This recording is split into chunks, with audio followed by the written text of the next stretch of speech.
দিগন্তজোড়া জলরাশির বুক চিরে ছুটে চলছে নৌকা। কোথাও গলা ডুবিয়ে দাঁড়িয়ে আছে হিজল গাছ, কোথাও আবার পানির নিচ থেকে উঁকি দিচ্ছে সবুজের সারি।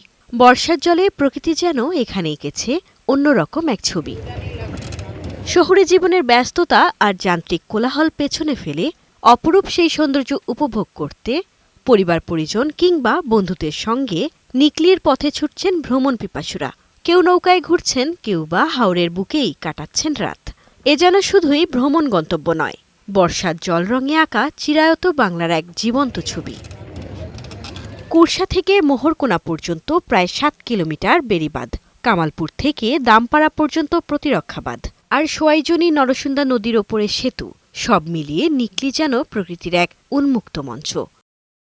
তার সাথে হাওরের বুকে দ্বীপের মতো জেগে থাকা সিংপুর, ঘোড়াদীঘা আর ছাতিরচর যোগ করেছে বাড়তি আকর্ষণ।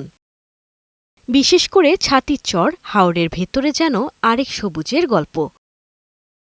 পানির নিচে ডুবে থাকা গাছপালার সারির মাঝ দিয়ে নৌকা ছুটিয়ে যাওয়ার অনুভূতি মুহূর্তেই মনে করিয়ে দেয় সিলেটের রাতারগুলকে। খুবই ভালো লাগতেছে। আমরা হচ্ছে ভ্রমণ পিপাসু বাঙালি। স্পটটাকে আরেকটু আমার মনে হয় যে অথরিটি যদি আরেকটু কেয়ার নেয় আরেকটু সুন্দর হইতো আর কি। প্রকৃতির সৌন্দর্য উপভোগের ফাঁকে হাওরের স্বাদ নিতে ভুলছেন না পর্যটকেরা। স্থানীয় রেস্তোরাঁগুলোতে মিলছে টাটকা মাছের নানা পদ। খুব বেশি আয়োজন নেই বাহুল্য, তবুও হাওরের নির্মল পরিবেশে তাজা মাছের আঞ্চলিক স্বাদে ভিন্ন এক তৃপ্তি খুঁজেন ভ্রমণ পিপাসুরা। তবে পর্যটকদের নিরাপত্তাতেও গুরুত্ব দিচ্ছে প্রশাসন।